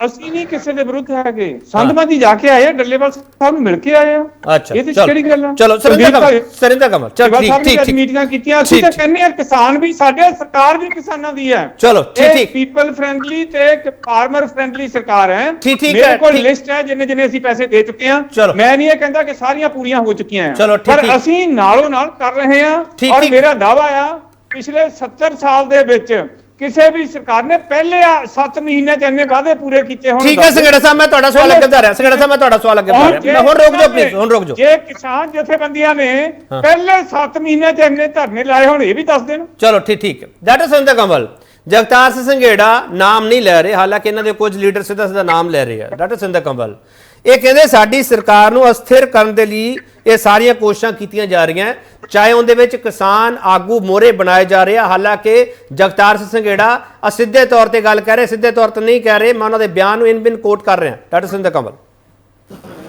ਪਹਿਲੀ ਗੱਲ ਤਾਂ ਇਹ ਕਿ ਜਿਹੜੀ ਭੁਲੇਖਾ ਵਾ ਕਿ ਸਰਕਾਰ ਸਥਿਰ ਸੀਗੀ, ਉਹ ਇੱਕ ਭੁਲੇਖਾ ਵਾ। ਸਰਕਾਰ ਜਿਉਂ ਤੋਂ ਸ਼ੁਰੂ ਹੋਈ ਆ ਅਸਥਿਰਤਾ 'ਚ ਹੀ ਚੱਲ ਰਹੀ ਆ, ਕਿਉਂਕਿ ਤੁਸੀਂ ਲਾ ਐਂਡ ਆਰਡਰ ਦੀ ਸਥਿਤੀ ਨੂੰ ਦੇਖ ਲਓ, ਕੋਈ ਵੀ ਚੀਜ਼ ਨੂੰ ਇੰਪਲੀਮੈਂਟੇਸ਼ਨ ਦੀ ਦੇਖ ਲਓ, ਗਰੰਟੀਆਂ ਦਿੱਤੀਆਂ ਸੀ ਉਹਨਾਂ ਦੇ ਹਿਸਾਬ ਦੇ ਨਾਲ ਦੇਖ ਲਓ। ਕਿਹਾ ਗਿਆ ਸੀਗਾ ਕਿ ਕੋਈ ਵੀ ਜਿਹੜੇ ਇਹ ਧਰਨਾ ਮੁਕਤ ਸਰਕਾਰ ਹੋਊਗੀ, ਲੇਕਿਨ ਅੱਜ ਕਿਸੇ ਵੀ ਡਿਪਾਰਟਮੈਂਟ ਦਾ ਕੋਈ ਵੀ ਫਰੰਟ ਆ, ਉਹ ਸਾਰੇ ਦੇ ਸਾਰੇ ਜਿਹੜੇ ਨੇ ਉਹ ਧਰਨਿਆਂ ਦੇ ਉੱਤੇ ਬੈਠੇ ਹੋਏ ਨੇ। ਪਿਛਲੇ ਦਿਨਾਂ ਦੇ ਦੌਰਾਨ ਜਿਹੜੇ ਸਿੱਖਿਆ ਦੇ ਨਾਲ ਸੰਬੰਧਿਤ ਲੋਕ ਸਨ ਉਹਨਾਂ ਦੇ ਸਿਰ ਦੇ ਵਿੱਚ ਡਾਂਗਾ ਮਾਰ ਕੇ ਲਹੂ ਲੁਹਾਨ ਕਰਕੇ ਇਹਨਾਂ ਨੂੰ ਕੱਢਿਆ ਗਿਆ ਬਾਹਰ। ਤਾਂ ਇਹ ਚੀਜ਼ ਨੂੰ ਜੇ ਅਸੀਂ ਇਹ ਕਹਿ ਲਈਏ ਕਿ ਅਸਥਿਰਤਾ ਤੇ ਅਸਥਿਰਤਾ ਤੇ ਸ਼ੁਰੂ ਤੋਂ ਹੀ ਚੱਲਦੀ ਆ ਰਹੀ ਆ, ਇਹਨਾਂ ਨੇ ਅਜੇ ਤੱਕ ਸਥਿਰ ਹੋਣ ਦਾ ਕੋਈ ਵੀ ਜਿਹੜਾ ਵਾ ਉਹ ਮੂਵਮੈਂਟ ਨਹੀਂ ਦਿਖਾਇਆ, ਜਿਹੜੀ ਇਹ ਭਲੇਵਾ ਪਾ ਰਹੇ ਨੇ ਦੂਸਰਿਆਂ ਨੂੰ। ਦੂਸਰੀ ਗੱਲ ਇਹ ਆ ਕਿ ਜਦੋਂ ਕਿਸਾਨ ਜਥੇਬੰਦੀਆਂ ਦੀ ਮੈਂ ਗੱਲ ਕਰਨ ਲੱਗੀ ਆ ਕਿ ਇਹ ਮੇਰੇ ਵੀਰ ਸਤਿਕਾਰਯੋਗ, ਕਿਉਂਕਿ ਇਹਨਾਂ ਤੋਂ ਬਿਨਾਂ ਕਿਸੇ ਵੀ ਦੇਸ਼ ਦੀ ਆਰਥਿਕਤਾ ਜਿਹੜੀ ਆ ਉਹਨੂੰ ਅਸੀਂ ਮਤਲਬ ਪੂਰਾ ਨਹੀਂ ਮੰਨਦੇ, ਪਰ ਅੱਜ ਜਿਸ ਢੰਗ ਦੇ ਨਾਲ ਮਤਲਬ ਫੇਰ ਧਰਨੇ ਸ਼ੁਰੂ ਹੋ ਗਏ ਨੇ, ਇਹਦੇ ਵਿੱਚ ਲੋਕਾਂ ਦੀ ਜਿਹੜੀ ਸਮੱਸਿਆ ਵਾ ਬਹੁਤ ਜ਼ਿਆਦਾ ਬਾਹਰ ਨਿਕਲ ਕੇ ਹੁਣ ਆਉਣੀ ਸ਼ੁਰੂ ਹੋ ਗਈ ਆ। ਸੋ ਮੈਂ ਇੱਕ ਗੱਲ ਜ਼ਰੂਰ ਇੱਥੇ ਸੁਜੈਸਟ ਕਰਨਾ ਚਾਹੂੰਗੀ ਕਿ ਜੇ ਰਾਜਨੀਤਿਕ ਪੱਲੜਾ ਫੜਿਆ ਤੇ ਜਿਹੜੇ ਅੰਦੋਲਨ ਕੀਤੇ ਜਾ ਰਹੇ ਨੇ, ਅੰਦੋਲਨ ਇਹਨਾਂ ਲੋਕਾਂ ਦੇ ਘਰਾਂ ਦੇ ਅੱਗੇ ਕੀਤੇ ਜਾਣੇ ਚਾਹੀਦੇ ਨੇ ਜਿਨ੍ਹਾਂ ਲੋਕਾਂ ਨੇ ਝੂਠ ਦੀਆਂ ਸਰਕਾਰਾਂ ਬਣਾਈਆਂ। ਸੋ ਜਿਹੜੀ ਗੱਲ ਭਗਵੰਤ ਮਾਨ ਜੀ ਕਹਿ ਰਹੇ ਨੇ ਕਿ ਇਹ ਪੈਸੇ ਇਕੱਠੇ ਕਰਨ ਦੇ ਲਈ, ਮੈਨੂੰ ਲੱਗਦਾ ਹੈ ਕਿ ਕਿਤੇ ਭਗਵੰਤ ਮਾਨ ਸਾਹਿਬ ਵੀ ਇਸੇ ਚੀਜ਼ ਦੇ ਨਾਲ ਰਲ ਗੱਡ ਨੇ। ਮੈਨੂੰ ਲੱਗਦਾ ਬਿਹਤਰ ਉਹ ਦੱਸ ਸਕਦੇ ਨੇ ਕਿ ਕਿੰਨਾ ਕੁ ਪੈਸਾ ਆਇਆ ਹੋਊਗਾ, ਕਿਉਂਕਿ ਇਹ ਵੀ ਉਸ ਸਮੇਂ ਕਿਸਾਨ ਧਰਨਿਆਂ 'ਚ ਨਾਲ ਹੀ ਬੈਠੇ ਹੋਏ ਸੀ। ਚਲੋ ਠੀਕ ਕਿਹੜੇ ਢੰਗ ਦੇ ਨਾਲ, ਕਿਉਂਕਿ ਦੇਖੋ ਜਿਹੜੀ ਗੱਲ ਉਹਨਾਂ ਨੇ ਹੁਣ ਕਹੀ ਆ ਤਾਂ ਉਸ ਗੱਲ ਦੀ ਬਹੁਤ ਸਾਰੀ ਜ਼ਿੰਮੇਵਾਰੀ, ਕਿਉਂਕਿ ਉਹ ਇੱਕ ਉਸ ਜਗ੍ਹਾ ਦੇ ਉੱਤੇ ਬੈਠੇ ਹੋਏ ਨੇ, ਇੱਕ ਰਾਜ ਦੇ ਮੁੱਖ ਮੰਤਰੀ ਨੇ, ਔਰ ਇੱਕ ਦੂਸਰੀ ਧਿਰ ਜਿਹੜੀ ਕਿ ਉਸ ਰਾਜ ਦੀ ਪੁਖਤਾ ਰੀੜ ਦੀ ਹੱਡੀ ਆ, ਉਹਦੇ ਬਾਰੇ ਇੰਨੀ ਗੱਲ ਕਹਿਣੀ ਕਿ ਪੈਸੇ ਇਕੱਠੇ ਕਰਨ ਦੇ ਵਾਸਤੇ ਨਹੀਂ, ਫਿਰ ਇਹਦਾ ਮਤਲਬ ਇਹੀ ਬਣਦਾ ਵਾ ਕਿ ਉਹ ਜਵਾਬਦੇਹੀ ਵੀ ਕਰਨ ਕਿ ਕਿੰਨਾ ਕੁ ਪੈਸਾ ਉਹਨਾਂ ਦੇ ਸਾਹਮਣੇ ਆਇਆ ਜਾਂ ਉਹਨਾਂ ਦੀ ਰਲ ਕੱਢ ਸਥਿਤੀ ਦੇ ਵਿੱਚ ਪੈਸਾ ਆਇਆ ਤੇ ਉਹਨਾਂ ਨੇ ਕੀ ਕੀਤਾ। ਸਰਕਾਰਾਂ ਬਣਾਉਣ ਦੇ ਵਿੱਚ ਸ਼ਾਇਦ ਫਿਰ ਦੋਹਾਂ ਧਿਰਾਂ ਨੇ ਪ੍ਰੋਪਰ ਰੋਲ ਅਦਾ ਕੀਤਾ ਹੋਊਗਾ, ਜਿਹੜੇ ਉਹ ਇਲਜ਼ਾਮ ਕਿਸਾਨਾਂ ਤੇ ਲਾ ਰਹੇ ਨੇ। ਪਰ ਲੇਕਿਨ ਕਿਸਾਨ ਦੀ ਮਿਹਨਤ ਦੇ ਅੱਗੇ ਸਾਨੂੰ ਬਜਾਏ ਸਿਰ ਝੁਕਾਉਣ ਦੇ ਉਹ ਇਹ ਚੀਜ਼ ਕਹਿਣੀ ਕਿ ਮਤਲਬ ਇਹਨਾਂ ਨੂੰ ਪੈਸਿਆਂ ਦੇ ਲਈ ਇਦਾਂ ਕਰ ਰਹੇ ਨੇ। ਦੇਖੋ ਜਦੋਂ ਤੁਸੀਂ ਠੀਕ ਹੈ ਸੰਤ ਕੌਮੀ ਤੁਹਾਡਾ ਆਰਗੂਮੈਂਟ ਆ ਗਿਆ, ਹੁਣ ਰੁਕ ਜਾਓ ਪਲੀਜ਼ ਰੁਕ ਜਾਓ ਮੈਨੂੰ ਕਿਸਾਨ ਆਗੂ ਦਾ ਆਰਗੂਮੈਂਟ। ਜਸਵੀਰ ਸਿੰਘ ਜੀ ਤੁਹਾਨੂੰ ਉੱਥੇ ਧਰਨੇ ਤੇ ਬੈਠਿਆਂ ਨੂੰ ਦਿੱਲੀ ਵਿੱਚ ਅੱਤਵਾਦੀ ਤੱਕ ਕਿਹਾ ਗਿਆ, ਖਾਲਿਸਤਾਨੀ ਪਤਾ ਨਹੀਂ ਕੀ ਕੁਝ ਕਿਹਾ ਗਿਆ, ਮੇਰੇ ਕੋਲ ਬਹੁਤ ਲੰਬੀ ਲਿਸਟ ਹੈ। ਜਸਵੀਰ ਸਿੰਘ ਜੀ ਤੁਹਾਡੇ ਫੰਡਸ ਤੇ ਅੱਜ ਸਵਾਲ ਉੱਠਦੇ ਪਏ ਆ, ਤੁਸੀਂ ਉਦੋਂ ਫੰਡਸ ਲੈਣੇ ਸੀਗੇ ਕਿਉਂਕਿ ਸੰਘਰਸ਼ ਬਹੁਤ ਵੱਡਾ ਸੀਗਾ, ਇਸ ਗੱਲ ਨੂੰ ਡਿਨਾਈ ਨਹੀਂ ਕੀਤਾ ਜਾ ਸਕਦਾ। ਜਸਵੀਰ ਸਿੰਘ ਜੀ ਉਦੋਂ ਤੁਸੀਂ ਮਰਨ ਵਰਤ ਤੇ ਬੈਠਣ ਦਾ ਫੈਸਲਾ ਨਹੀਂ ਲਿੱਤਾਗਾ, ਇੰਨੀ ਵੱਡੀ ਕਿਹੜੀ ਗੱਲ ਹੋ ਗਈ ਤੁਸੀਂ ਮਰਨ ਵਰਤ ਤੇ ਬੈਠਣ ਦਾ ਫੈਸਲਾ? ਜਸਵੀਰ ਸਿੰਘ ਜੀ ਉਦੋਂ ਫਿਰ ਤੁਹਾਡੇ ਵਿਰੋਧੀ ਪਾਰਟੀਆਂ ਜਾਂ ਪੋਲੀਟੀਕਲ ਪਾਰਟੀਆਂ ਇਹ ਕਹਿੰਦੀਆਂ ਕਿ ਤੁਹਾਡੇ ਪਿੱਛੇ ਕੋਈ ਹੈਗਾ। ਜਸਵੀਰ ਸਿੰਘ ਜੀ ਬਿਲਕੁਲ ਨਹੀਂ, ਸਾਡੇ ਪਿੱਛੇ ਕੋਈ ਨਹੀਂ ਹੈ ਜੀ।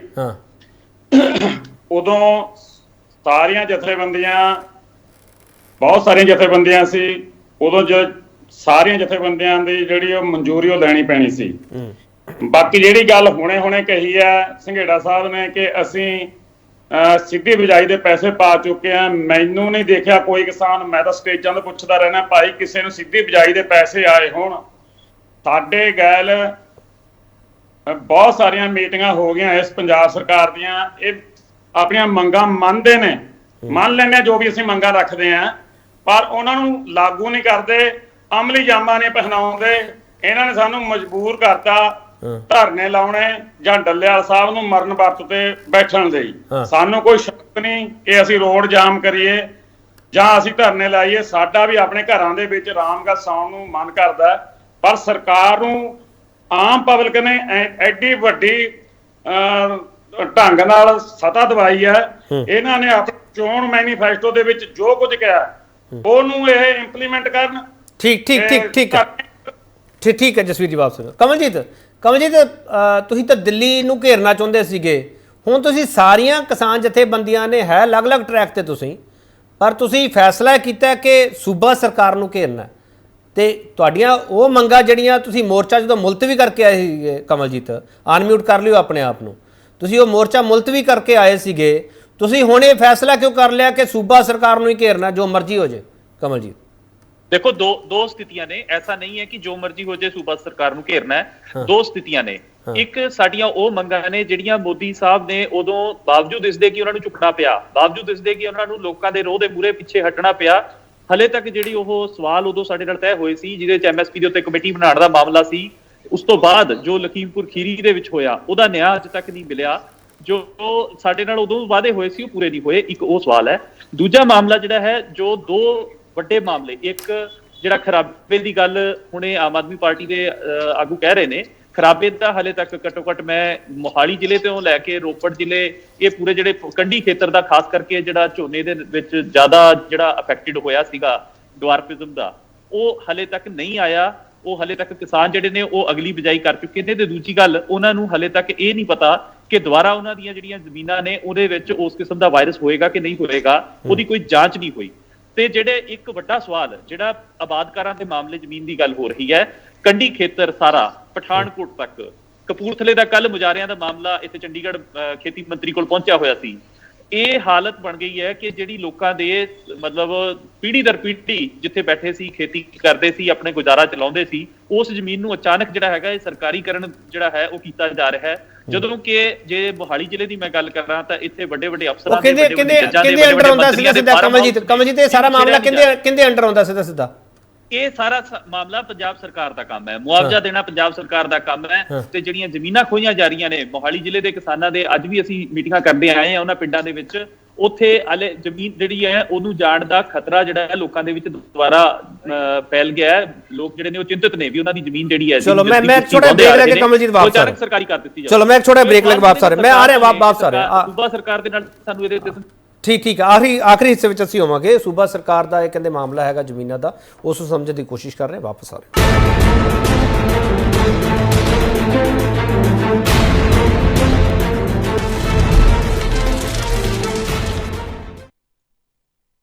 ਇੱਕ ਵਾਰ ਫਿਰ ਤੁਹਾਡਾ ਸਵਾਗਤ ਕਰਦੇ ਹਾਂ ਤੇ ਵੱਡਾ ਸਵਾਲ ਤੁਹਾਡੇ ਅੱਗੇ ਪਿਆ, ਕਿਸਾਨਾਂ ਸੰਘਰਸ਼ਾਂ ਨਾਲ ਨਜਿੱਠਣਾ ਸਰਕਾਰ ਲਈ ਚੁਣੌਤੀ ਕਿਉਂ? ਕਮਲਜੀਤ, ਬੜਾ ਸਿੱਧਾ ਸਵਾਲ ਆਇਆ ਕਮਲਜੀਤ, ਜਦੋਂ ਕੋਈ ਐਲਾਨ ਕਰ ਦਿੰਦਾ ਆਗੂ ਕਿ ਮੈਂ ਮਰਨ ਵਰਤ ਤੇ ਬੈਠ ਰਿਹਾ, ਤੁਹਾਨੂੰ ਦੁਸ਼ਮਣ ਵੀ ਹੋਵੇ ਉਹ ਸਿੰਪਥੀ ਪ੍ਰਗਟ ਹੁੰਦਾ ਵੀ ਭਾਈ ਅਸੀਂ ਤੁਹਾਡੇ ਨਾਲ ਖੜੇ ਹਾਂ। ਤੁਹਾਡੇ ਲੀਡਰ ਜਿਸ ਤਰੀਕੇ ਨਾਲ ਬਿਆਨ ਦੇ ਰਿਹਾ ਕਮਲਜੀਤ, ਉਹ ਤਾਂ ਲੱਗਦਾ ਕਿ ਉਹ ਸੀਰੀਅਸਲੀ ਉਹਨਾਂ ਬਿਆਨਾਂ ਦੇ ਉੱਤੇ ਰਿਐਕਟ ਕਰਨਾ ਚਾਹੀਦਾ ਹੈ ਕਿਸੇ ਹੋਰ ਨੂੰ ਵੀ, ਜਾਂ ਤੁਹਾਨੂੰ ਵੀ ਕਰਨਾ ਚਾਹੀਦਾ ਜੇ ਜਗਜੀਤ ਸਿੰਘ ਡੱਲੇਵਾਲ ਨੇ ਬਿਆਨ ਵੀ ਦਿੱਤੇ? ਦੇਖੋ, ਮੈਨੂੰ ਲੱਗਦਾ ਹੈ ਕਿ ਇਹ ਬਿਆਨਬਾਜ਼ੀਆਂ ਜਿਹੜੀਆਂ ਨੇ ਅਕਸਰ ਚੱਲ ਪੈਂਦੀਆਂ ਨੇ ਆਗੂਆਂ ਦੇ ਵਿੱਚ, ਸਾਨੂੰ ਗੁਰੇਜ਼ ਕਰਨਾ ਚਾਹੀਦਾ ਆਪਸ ਦੇ ਵਿੱਚ ਕਿਸੇ ਕਿਸਮ ਦੀ ਵੀ ਕੋਈ ਬਿਆਨਬਾਜ਼ੀ ਕਰਨ ਤੋਂ। ਤੇ ਜਿੱਥੇ ਤੱਕ ਸਵਾਲ ਇਹ ਹੁੰਦਾ ਕਿ ਕਿਸੇ ਸੰਘਰਸ਼ ਦਾ ਕਿਹੜੀ ਧਿਰ ਫਾਇਦਾ ਉਠਾ ਰਹੀ ਹੈ, ਉਹ ਅਕਸਰ ਕਹਿ ਦਿੱਤਾ ਜਾਂਦਾ ਹੁੰਦਾ ਹੈ। ਜਿਵੇਂ ਇਹ ਅਕਸਰ ਹੁੰਦਾ ਹੈ ਵੀ ਕਿਸੇ ਖਾਸ ਮੌਕੇ ਦੇ ਉੱਤੇ ਸਾਡੇ ਦਰਮਿਆਨ ਫੁੱਟ ਪਾ ਕੇ ਉਸਦਾ ਫਾਇਦਾ ਜਿਹੜਾ ਉਹ ਕੇਂਦਰ ਸਰਕਾਰ ਜਾਂ ਸੂਬਾ ਸਰਕਾਰ ਉਠਾਉਣਾ ਚਾਹੁੰਦੀ ਹੈ, ਉਹਦਾ ਅਕਸਰ ਜਿਹੜਾ ਉਹ ਬਿਆਨ ਇਸ ਰੂਪ ਦੇ ਵਿੱਚ ਆ ਜਾਂਦਾ ਹੈ। ਪਰ ਇਹ ਫੁੱਟ ਸਿਆਸਤ ਨੇ ਤਾਂ ਪਾਈ ਨਹੀਂ ਕਮਲਜੀਤ, ਇਹ ਫੁੱਟ ਤਾਂ ਤੁਸੀਂ ਆਪ ਛੇੜੀ ਹੈ ਨਾ, ਇਹ ਸਿਆਸਤ ਨੇ ਤਾਂ ਪਾਈ ਨਹੀਂ ਫੁੱਟ ਨਹੀਂ ਹੈ, ਇਹ ਫੁੱਟ ਨਹੀਂ ਹੈ। ਜਾਂ ਤਾਂ ਫਿਰ ਕਹਿ ਦੋ, ਜਾਂ ਤਾਂ ਫਿਰ ਕਮਲਜੀਤ ਕਹਿ ਦੋ ਕਿ ਇਹਨਾਂ ਪਿੱਛੇ ਕੋਈ ਸਿਆਸਤ ਦਾ ਡੱਲੇਵਾਲ ਹਰਾਂ ਦੇ ਪਿੱਛੇ। ਨਹੀਂ, ਅਸੀਂ ਇਹਨੂੰ ਫੁੱਟ ਨਹੀਂ ਕਹਿੰਦੇ, ਅਸੀਂ ਇਸ ਨੂੰ ਸਮਝਦੇ ਹਾਂ ਵੀ ਇਹ ਮਤਭੇਦ ਨੇ। ਕਈ ਵਾਰੀ ਤਰੀਕਾਕਾਰੀ ਦੇ ਉੱਤੇ ਹੁੰਦੇ ਨੇ, ਮਤਭੇਦ ਹੁੰਦੇ ਰਹਿੰਦੇ ਨੇ। ਹਜ਼ਾਰਾਂ ਲੱਖਾਂ ਲੋਕਾਂ ਨੇ ਜਿੱਥੇ ਇਕੱਠੇ ਹੋਣਾ, ਮਤਭੇਦ ਹੋ ਸਕਦੇ ਹੁੰਦੇ ਨੇ। ਅਸੀਂ ਉਹਨਾਂ ਮਤਭੇਦਾਂ ਨੂੰ ਨਜਿੱਠਣਾ ਜਾਣਦੇ ਹਾਂ, ਅਸੀਂ ਉਹਦੇ ਬਾਵਜੂਦ ਸੰਘਰਸ਼ ਤੇ ਏਕਾ ਉਸਾਰਨਾ ਜਾਣਦੇ ਹਾਂ। ਅਸੀਂ ਕਰਦੇ ਰਹੇ ਹਾਂ, ਦੁਬਾਰਾ ਵੀ ਕਰ ਲਾਂਗੇ। ਚਲੋ ਠੀਕ ਹੈ। ਜਸਵੀਰ ਸਿੰਘ ਜੀ, ਤੁਸੀਂ ਵੀ ਜਿਹੜੇ ਬਿਆਨ ਦਿੱਤੇ ਆ ਡੱਲੇਵਾਲ ਹਰਾਂ ਨੇ ਬਿਆਨ, ਤੁਹਾਨੂੰ ਵੀ ਮੈਨੂੰ ਲੱਗਦਾ ਉਹਨਾਂ ਤੋਂ ਗੁਰੇਜ਼ ਕਰਨਾ ਚਾਹੀਦਾ ਹੈ? ਦੇਖੋ, ਡੱਲੇਵਾਲ ਸਾਹਿਬ ਉਹਨਾਂ ਨੇ ਤਾਂ ਬਾਅਦ ਚ ਬਿਆਨ ਦਿੱਤੇ ਨੇ, ਪਹਿਲਾਂ ਇਹਨਾਂ ਵੱਲੋਂ ਬਿਆਨ ਦਿੱਤੇ ਗਏ ਨੇ ਤੇ ਉਹ ਬਿਆਨ ਬਾਅਦ ਚ ਦਿੱਤੇ ਨੇ ਡੱਲੇਵਾਲ ਸਾਹਿਬ ਨੇ। ਤਾਂ ਠੀਕ ਹੈ, ਮੈਂ ਮੰਨਦਾ ਕਿ ਗੁਰੇਜ਼ ਕਰਨਾ ਚਾਹੀਦਾ ਸੀ, ਪਰ ਦੋਨੇ ਉਹ ਦੂਜੇ ਉਹਨਾਂ ਜਥੇਬੰਦੀਆਂ ਨੂੰ ਵੀ ਪਹਿਲਾਂ ਬਿਆਨ ਨਹੀਂ ਦੇਣੇ ਚਾਹੀਦੇ ਸੀ। ਸਾਡੀ ਸਿੱਧੂਪੁਰ ਜਥੇਬੰਦੀ ਨਾਲ ਉਹ ਬਿਆਨ ਬਾਅਦ ਚ ਦਿੱਤੇ ਨੇ। ਚਲੋ ਜਸਵੀਰ ਜੀ ਹੁਣ ਇਦਾਂ ਕੀਤਾ ਜਾ ਸਕਦਾ, ਵੈਸੇ ਮੇਰਾ ਕੋਈ ਰੋਲ ਨਹੀਂ ਹੈਗਾ ਸਰ, ਮੈਂ ਤੁਹਾਨੂੰ ਕਹਾਂ, ਤੁਸੀਂ ਬੜੇ ਸਿਆਣੇ ਹੋ ਜਸਵੀਰ ਸਿੰਘ ਜੀ, ਤੁਸੀਂ ਸਾਰੇ ਆਗੂ ਇਕੱਠੇ ਬੈਠੋ ਨਾ।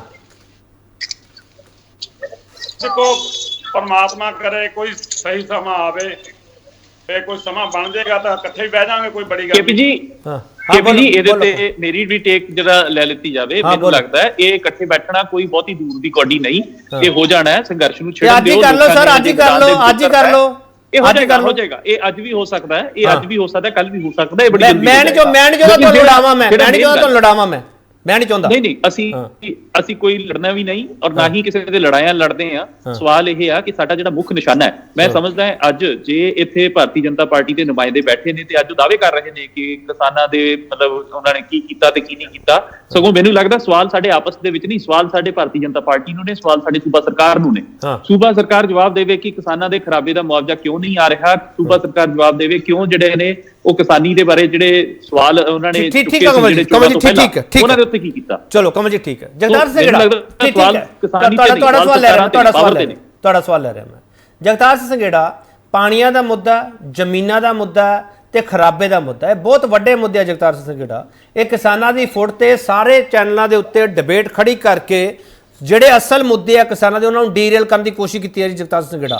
ਮੈਂ ਓਪਨਲੀ ਇਹ ਗੱਲ ਬਹੁਤ ਜ਼ਿੰਮੇਵਾਰੀ ਨਾਲ ਸਰ ਕਹਿ ਰਿਹਾ ਸੰਘੇੜਾ ਸਾਹਿਬ, ਪਰ ਤੁਹਾਨੂੰ ਇਹਨਾਂ ਮੰਗਾਂ ਨੂੰ ਐਡਰੈਸ ਕਰਨਾ ਚਾਹੀਦਾ ਮਿਸਟਰ ਸੰਘੇੜਾ, ਕਿਉਂਕਿ ਤੁਸੀਂ ਤਾਂ ਇਹਨਾਂ ਮੰਗਾਂ ਨੂੰ ਬਹੁਤ ਨੇੜਿਓਂ ਜਾਣਦੇ ਹੋ।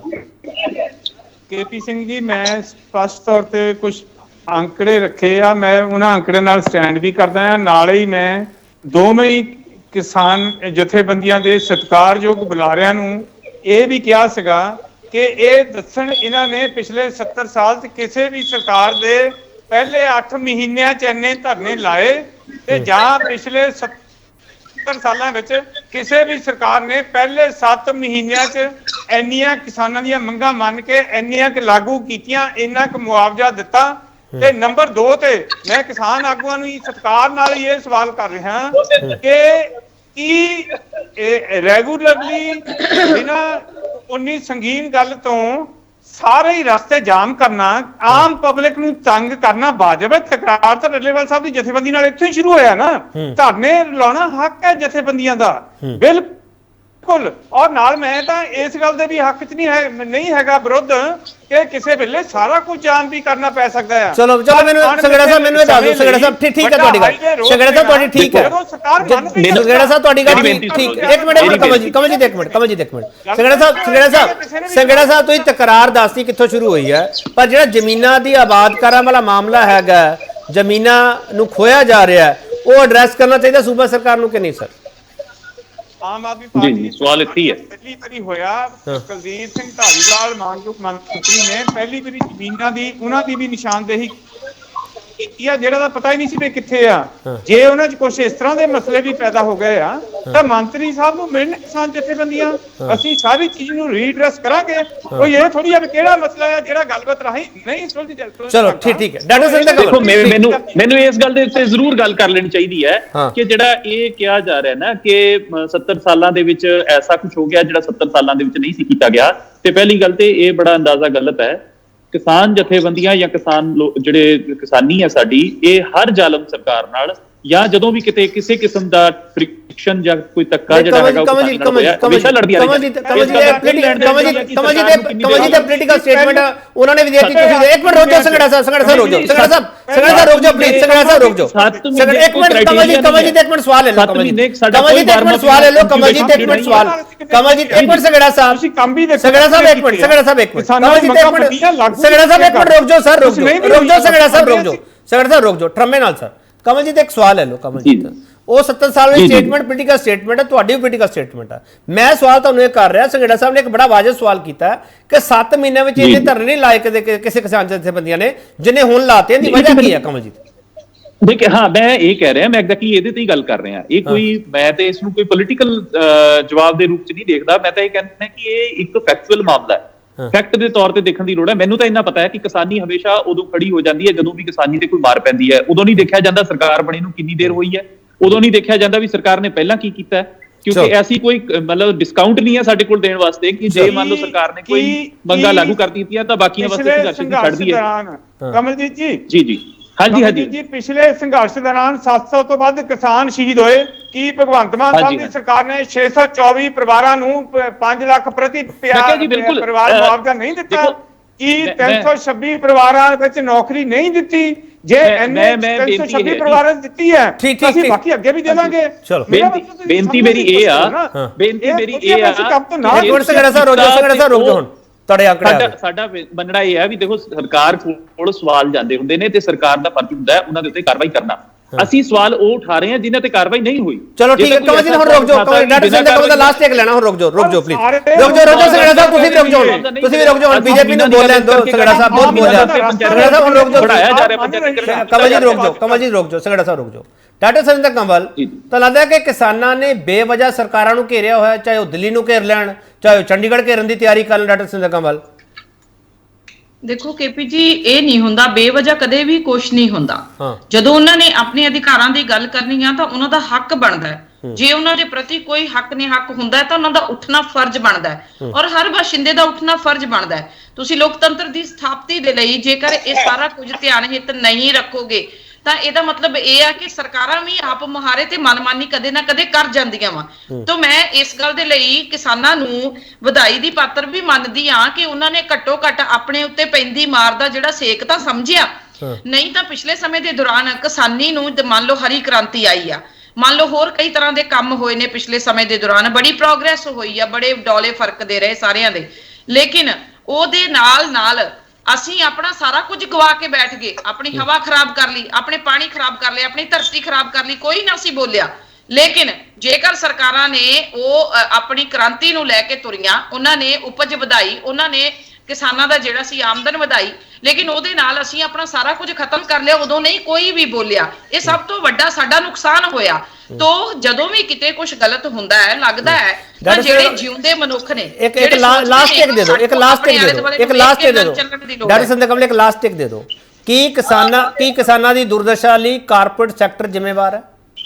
ਨਹੀਂ, ਕਿਸਾਨਾਂ ਦੀ ਦੁਰਦਸ਼ਾ ਦੇ ਲਈ ਕਾਰਪੋਰੇਟ ਸੈਕਟਰ ਨਹੀਂ ਜ਼ਿੰਮੇਵਾਰ। ਕਿਸਾਨਾਂ ਦੀ ਦੁਰਦਸ਼ਾ ਦੇ ਲਈ ਸਾਡੀ ਪਿਛਲੀਆਂ ਕਾਂਗਰਸ ਦੀਆਂ ਸਰਕਾਰਾਂ, ਸਾਡੀਆਂ ਅਕਾਲੀ ਦਲ ਦੀਆਂ ਸਰਕਾਰਾਂ ਜ਼ਿੰਮੇਵਾਰ ਨੇ, ਜਿਨ੍ਹਾਂ ਨੇ ਆਪਣੇ ਦੇਸ਼ ਦੀ ਖੇਤੀ ਨੂੰ ਜਿਹੜਾ ਤੁਸੀਂ ਵੀ ਰਹੇ ਹੋ, ਆਪਣੇ ਮਤਲਬ ਵਿਸ਼ਵ ਦੇ ਹਾਣ ਦੀ ਕਰਨ ਦੇ ਲਈ ਸਹੀ ਪਾਲਿਸੀਆਂ ਇੰਪਲੀਮੈਂਟ ਚਲੋ ਠੀਕ ਹੈ। ਜਸਵੀਰ ਜੀ ਜੇ ਕਿਸਾਨਾਂ ਦੀ ਦੁਰਦਸ਼ਾ ਅੱਜ ਇਹ ਹੈ, ਇੱਕ ਮਿੰਟ ਕਮਲ ਜੀ ਇੱਕ ਮਿੰਟ ਪਲੀਜ਼, ਹੁਣ ਮੈਂ ਲਾਸਟ ਟੇਕ ਲੈਣਾ ਜਸਵੀਰ ਜੀ ਤਾਂ ਲੱਗਦਾ ਕਿ ਕਾਰਪੋਰੇਟ ਸੈਕਟਰ ਜ਼ਿੰਮੇਵਾਰ ਹੈ ਕਿਸਾਨਾਂ ਦੀ ਇਸ ਹਾਲਤ ਦੇ ਲਈ? ਦੇਖੋ ਜੀ, ਅਸੀਂ ਵੋਟਾਂ ਪਾ ਕੇ ਸਰਕਾਰਾਂ ਬਣਾਉਂਦੇ ਆ, ਸਰਕਾਰਾਂ ਜ਼ਿੰਮੇਵਾਰ ਨੇ, ਪਰ ਲੱਗਦਾ ਇਹ ਹੈ ਕਿ ਸਰਕਾਰਾਂ ਕਾਰਪੋਰੇਟ ਘਰਾਣਿਆਂ ਦੇ ਅਨੁਸਾਰ ਚੱਲਦੀਆਂ ਨੇ। ਉਹ ਸਰਕਾਰਾਂ ਜ਼ਿੰਮੇਵਾਰ ਨੇ, ਅਸੀਂ ਤਾਂ ਵੋਟਾਂ ਸਰਕਾਰਾਂ ਨੂੰ ਪਾਉਂਦੇ ਆ, ਸਰਕਾਰਾਂ ਬਣਾਉਂਦੇ ਆ, ਸਰਕਾਰਾਂ ਹੀ ਜ਼ਿੰਮੇਵਾਰ ਨੇ। ਮੈਂ ਇੱਥੇ ਇੱਕ ਕੇਪੀ ਜੀ ਗੱਲ ਕਰਨੀ ਚਾਹੁੰਦੀ ਆ। ਤੁਸੀਂ ਕਾਰਪੋਰੇਟ ਦੀ ਗੱਲ ਕਰਦੇ ਜੇ, ਅੱਜ ਵਿਸ਼ਵ ਦੀ ਮੰਡੀ ਦੇ ਵਿੱਚ ਬਾਕੀ ਦੇਸ਼ਾਂ ਦੇ ਹਾਲਾਤ ਦੇਖੋ, ਸਾਰੀ ਚੀਨ ਦੀ ਅਧੀਨਗੀ ਦੇ ਵਿੱਚ ਚਲੇ ਗਏ ਨੇ, ਲੇਕਿਨ ਇੱਕ ਪੂਰੇ ਵਿਸ਼ਵ ਦੇ ਵਿੱਚੋਂ ਔਰ ਸਾਡੇ ਆਸੇ-ਪਾਸੇ ਦੀਆਂ ਅਰਥ ਵਿਵਸਥਾਵਾਂ ਦੇ ਵਿੱਚੋਂ ਭਾਰਤ ਹੀ ਇੱਕ ਇਹੋ ਜਿਹੀ ਅਰਥ ਵਿਵਸਥਾ ਵਾ ਜਿਹੜੀ ਅੱਜ ਆਪਣਾ ਸਿਰ ਉੱਚਾ ਕਰਕੇ ਖਲੋਤੀ ਹੋਈ ਆ। ਅਰਥ ਵਿਵਸਥਾ ਨੂੰ ਕਿਸਾਨਾਂ ਦੀ ਹਾਲਤ ਨਾਲ ਮਾੜੀ ਹਾਲਤ, ਹਾਂ ਕਮਲ ਜੀ ਫਟਾਫਟ, ਇਸ ਵੇਲੇ ਅਸੀਂ ਬੇਰੁਜ਼ਗਾਰੀ ਜ਼ਰੂਰ ਸਮਝਣ 2 ਕਰੋੜ ਰੁਜ਼ਗਾਰਾਂ ਦਾ ਵਾਅਦਾ ਮੋਦੀ। ਚਲੋ ਬਹੁਤ ਧੰਨਵਾਦ, ਵਕਤ ਹੋਣੇ ਨਹੀਂ ਹੈ। ਬਹੁਤ ਧੰਨਵਾਦ ਕਮਲ ਜੀ ਤੁਹਾਡਾ, ਡਾਕਟਰ ਸਿੰਧੂ ਕਮਲ ਤੁਹਾਡਾ ਬਹੁਤ ਧੰਨਵਾਦ, ਜਸਵੀਰ ਸਿੰਘ ਜੀ ਤੁਹਾਡਾ ਬਹੁਤ ਧੰਨਵਾਦ, ਜਗਤਾਰ ਸਿੰਘ ਜਿਹੜਾ ਤੁਹਾਡਾ ਬਹੁਤ ਧੰਨਵਾਦ, ਬਹੁਤ ਧੰਨਵਾਦ ਤੁਹਾਡਾ ਸਾਰਿਆਂ ਦਾ ਬਹੁਤ ਧੰਨਵਾਦ। ਮੇਰਾ ਸਵਾਲ ਸੀ ਕਿਸਾਨਾਂ ਦੀ ਕਿੰਨੀ ਸੁਣੇਗੀ ਸਰਕਾਰ, ਤੇ ਇਹ ਡਿਬੇਟ ਤੁਹਾਡੇ ਸਾਹਮਣੇ ਪਈ ਹੈ, ਸਰਕਾਰ ਕਿੰਨੀ ਸੁਣ ਸਕਦੀ ਹੈ ਤੇ ਕਿੰਨੀ ਨਹੀਂ ਸੁਣ ਸਕਦੀ, ਇਸ ਪਿੱਛੇ ਸਿਆਸਤ ਕੀ ਹੈ, ਕਿਸਾਨਾਂ ਦੀਆਂ ਮੰਗਾਂ ਨੂੰ ਇਹ ਰੋਲ ਕਚੋਲੇ ਦੇ ਵਿੱਚ, ਵਾਪ ਰੋਲੇ ਦੇ ਵਿੱਚ ਕਿੰਨਾ ਸੁਣਿਆ ਜਾ ਰਿਹਾ, ਸਵਾਲ ਇਹੀ ਹੈ। ਬਹੁਤ ਧੰਨਵਾਦ।